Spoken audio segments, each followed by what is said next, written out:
मित्र हो, यंदाची विधानसभेची जी निवडणूक आहे ही निवडणूक अत्यंत अटीतटीची आणि एकमेकाच्या उरावर बसणारी, प्रचंड बंडखोरीला तुफान आणणारी अशी ही निवडणूक असणार आहे. मग या निवडणुकीमध्ये प्रत्येक पक्ष आपापल्या तयारीने उतरलेला आहे. आता या सगळ्या परिस्थितीमध्ये उद्धव ठाकरे यांनी स्वतःला काही गोष्टी समजवण्याचा प्रयत्न केलेला आहे आणि त्यानुसार ते, त्यांचं कुटुंब आणि त्यांचा शी उबा ठा हा पक्ष देखील कामाला लागलेला आहे. आणि त्यामुळेच एका बाजूला मुंबईत जे निष्ठेनं त्यांच्या बरोबर राहिले अशा काही आमदारांना मातोश्रीवर बोलवून गुरुवारी या आमदारांना एबी फॉर्म देण्याबद्दलचा एक उहापोह केला गेला. आणि त्याच वेळेला या मतदारसंघांमधून जे आमदार आहेत त्या आमदारांनी आपल्या मतदारसंघात जाऊन काम करायला हवं अशा पद्धतीच्या सूचना मातोश्रीमधून आदित्य ठाकरे यांनी दिलेल्या आहेत. आता आदित्य ठाकरे यांनी या सूचना का दिल्या आहेत, ही बैठक आदित्य ठाकरे यांनी का घेतली आहे आणि आदित्य ठाकरे यांनी ही बैठक घेतल्यानंतर अवघ्या काही तासात शिवसेना ही भाजपला किंवा आपल्या विरोधकांना जमालगोटा देण्याच्या मूडमध्ये कशी पोचले हेच मी आपल्याला सांगणार आहे. नमस्कार मित्र हो, मी राजेश कोचरेकर आणि आपण पाहताय आपलं आवडतं न्यूज पोर्टल टाइम महाराष्ट्र.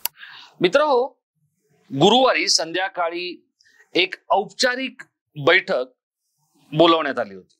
अर्थात ही बैठक अधिकृत नव्हती असं काही आमदारांनी सांगितलेलं आहे, पण ओघाने मातोश्रीवर या, थोडं बोलायचंय अशा स्वरूपाचे फोन काही आमदारांना गेले.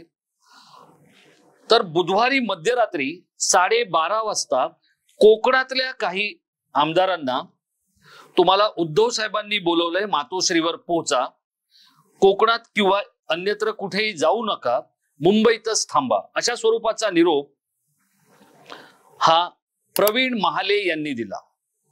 प्रवीण महाले हे पक्षाचे एक पदाधिकारी आहेत. निवडणुकीची संपूर्ण रणनीती आणि निवडणुकीच्या संदर्भातल्या कामकाजांसंदर्भात ते सूचना करत असतात पदाधिकाऱ्यांना आणि आपल्या सहकाऱ्यांना.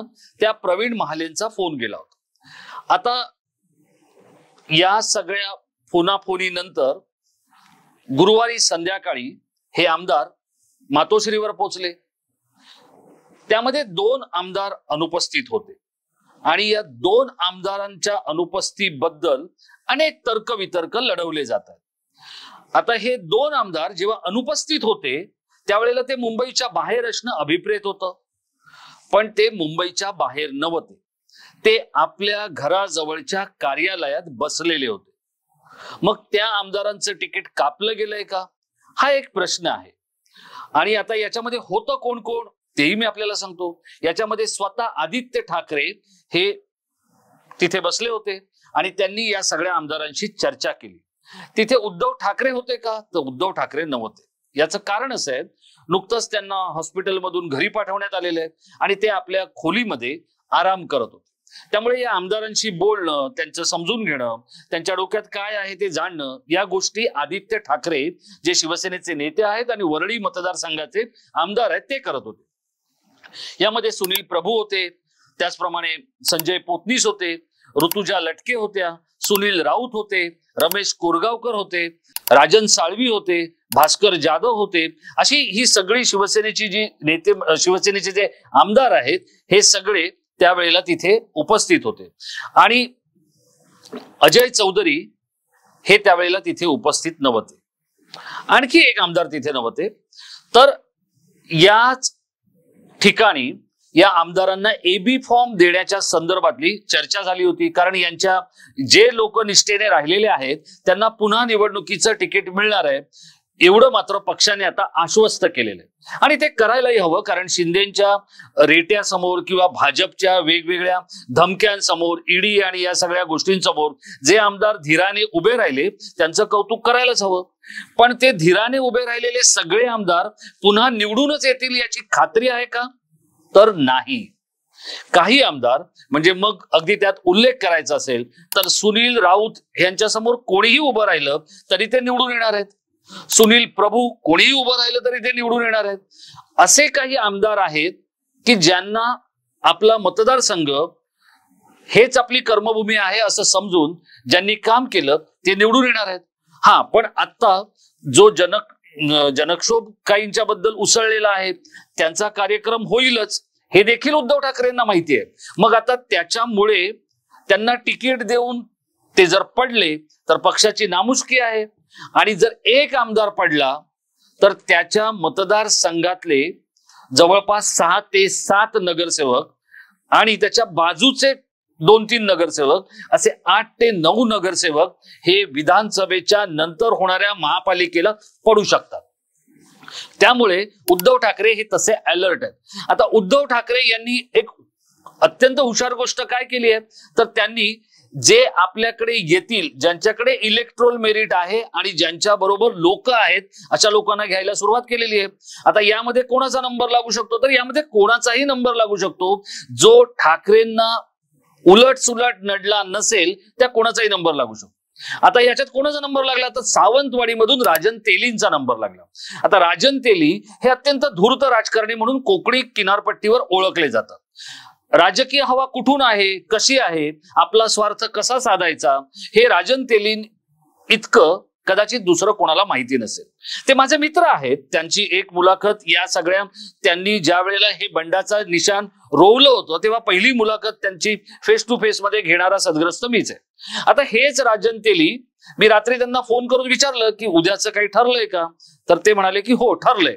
पण हे राजन तेलींनी स्वतःहून काही सांगण्याची तसदीक घेतलेली नव्हती. आणि ते का घेतील, कारण सगळंच अस्थिर आहे आणि अशांत आहे.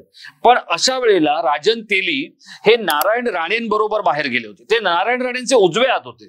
राणेंचे कोकणाचे उजवे आणि डावे म्हणजे परशुराम उपरकर आणि राजन तेली असे 2 हात होते. आता यापैकीचे परशुराम उपरकर यांना राजकीय झेंडाच सापडत नाहीये मनसेने बाहेर काढल्यापासून, आणि त्यासाठी त्यांची कार्यशैली ही देखील जबाबदार आहे. पण राजन तेली यांचं तसं नाहीये. राजन तेली हे व्यावसायिक राजकारणी आहेत. म्हणजे ते व्यवसाय करतात आणि त्याच्या जोरावर राजकारण करतात आणि राजकारणाच्या जोरावर व्यवसाय करतात. तर अशा राजन तेलींना हे दीपक केसरकर यांच्या विरोधात सावंतवाडीतून तिकीट दिलं जाईल. आता सध्या ज्या वेळेला मी त्या मतदारसंघाचा आढावा घेऊन आलोय त्यावेळेला राजन तेली यांचं पारडं किंवा केसरकरांना विरोध करणाऱ्या कोणाचंही पारडं जड होऊ शकेल. आता रवींद्र चव्हाण आणि देवेंद्र फडणवीस यांचे आशीर्वाद घेऊन राजन तेली शी उभाटाकडे आल्याचं दबक्या आवाजात कोकणात बोललं जातंय आणि भाजपमध्येही बोललं जातंय. याचं कारण काय तर याचं कारण हे आहे, दीपक केसरकर हे सध्या डेंजर झोन मध्ये आहेत सावंतवाडीमध्ये. आणि मग जर ते डेंजर झोन मध्ये आहेत तर ते जर पराभूत झाले तर एक आमदार जातो, एकाने आपली संख्या कमी होते. मग अशा वेळेला आपण आपल्या सहकार्याला आशीर्वाद देऊन जर तो त्याच्या मार्गाने जात असेल तर जाऊ द्यावं, अशा पद्धतीचं एक वातावरण भाजपमधल्या काही नेत्यांमध्ये आहे आणि त्याचाच फायदा राजन तेलींनी उठवलेला आहे. आता राजन तेली यांना पुन्हा पक्षात येण्याची जी काही दारं किलकिली केली गेली त्यामध्ये विनायक राऊत आहेत, मिलिंद नार्वेकर आहेत, अशा अनेक म्हणजे विशेषतः कोकण बघणाऱ्या अनेकांनी राजन तेली यांना पक्षात पुन्हा घेतलेलं आहे. आता राजन तेली यांना पक्षात पुन्हा घेताना राणेंबरोबर ते गेले होते वगैरे या सगळ्या गोष्टींना बाजूला करण्यात आलेलं आहे. याचं कारण काय तर ज्या दीपक केसरकरांनी राणेंचा दहशतवाद म्हणत उद्धव ठाकरेंकडून स्वतःच्या पदरात आमदारकीचा विजय पाडून घेतला, त्याच दीपक केसरकरांनी शिंदेबरोबर जाताना ठाकरेंवरही टीका केलेली आहे. आता या टीकेचं उत्तर देण्यासाठी राजन तेली यांना घेतलं गेलेलं आहे आणि राजन तेली आल्याबरोबर राणेंच्या कुटुंबाबद्दल आणि त्यांच्या कुटुंबातल्याच सत्तेबद्दल बोलत राहिलेले आहेत. त्यामुळे त्याचा फायदा ठाकरेंना होईल आणि हीच त्याची गरज आहे. आता दीपक आबा साळुंखे जे आहेत सांगोल्याचे, त्यांना घेतलं गेलेलं आहे आणि त्यांनी तर मागच्या वेळेला त्यांना जो पराभव झाला होता तो 786 मतांनी झाला होता. ते नक्कीच तिथून शहाजी बापू पाटील यांच्या समोर कडवं आव्हान उभं करतील. आता काही लोक म्हणतील की त्यावेळेची परिस्थिती वेगळी होती की म्हणून त्यांचा 786 मतांनी पराभव झाला होता, आता परिस्थिती वेगळी आहे. पण आता गोष्ट एक आहे की उद्धव ठाकरे यांना बरोबर कळून चुकलेलं आहे की आपण कोणाला तिकीट द्यायचं. याचं कारण काय, कारण आता उद्धव ठाकरेंच्या अस्तित्वाची लढाई सुरू झालेली आहे. पूर्वी काय व्हायचं की अनेकांनी आरोप करून झालेत. आता भास्कर जाधव यांच्यासारख्या नेत्यांनी आरोप केलेत, रामदास कदम यांनी आरोप केलेत की मातोश्री पैसे घेऊन तिकीट देतं. पण आता उद्धव ठाकरेंनी एक गोष्ट ठरवलेली आहे, ज्याच्याकडे इलेक्ट्रॉल मेरिट आणि जो निवडून येईल त्यालाच निवडणुकीचं तिकीट द्यायचं. त्यामुळे आता उद्धव ठाकरेंनी आणि त्यांच्या सहकाऱ्यांनी अशाच निवडून येणाऱ्या सहकाऱ्यांची जमवाजमव सुरू केलेली आहे. आता मुंबईमधले काही जे मतदारसंघ आहेत जिथे शिवसेनेला दगाफटका होऊ शकतो, त्याच मतदारसंघांमधून जे राहिले त्यांनाच तिकीट द्यायचं आहे की एखाद्या नव्या दमाच्या नव्या कार्यकर्त्यांना तिकीट देऊन शिवसेनेचा भगवा आपल्या मतदारसंघांवर अबाधित ठेवायचा, याचा निर्णय हा उद्धव ठाकरे यांना घ्यावा लागणार आहे. आता गुरुवारी एबी फॉर्मचं वाटप करण्याच्या मूडमध्ये स्वतः आदित्य ठाकरे होते, कारण एबी फॉर्म लवकर मिळाला तर कामाला लवकर सुरुवात होईल. पण या आमदारांनी आपण एबी फॉर्म हा उद्धव ठाकरे यांच्या हातूनच घ्यायला येऊ, हवं तर आम्ही पुन्हा 2-3 दिवसाने येऊ असं सांगितलं आणि काहीसं मातोश्रीला गलबलवूनही टाकलं. कारण मातोश्री आणि या सगळ्या आमदारांचा, शिवसेनेतल्या नेते मंडळींचा विषय हाच मुळात भावनिक असतो.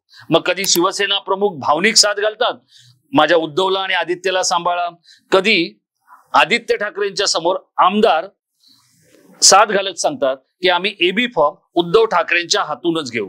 आणि त्यामुळे शिवसेनेचा हा सगळा जो भावनिक मामला आहे तो भाजप सारख्या पक्षासमोर किंवा शिंदेसारख्या आणि अजित पवारांसारख्या नेत्यांसमोर भावनिक दृष्ट्या टिकणार आहे की त्याला वस्तुनिष्ठता लागणार आहे संसदीय विजयाची, हे आपल्याला थोड्या वेळात कळणार आहे. मित्रहो, आपल्याला काय वाटतंय, उद्धव ठाकरे यांचं आजारपण किंवा उद्धव ठाकरे यांना पुरेसा वेळ न मिळणं हे त्यांच्या राजकीय विरोधकांच्या पथ्यावर पडू शकेल का?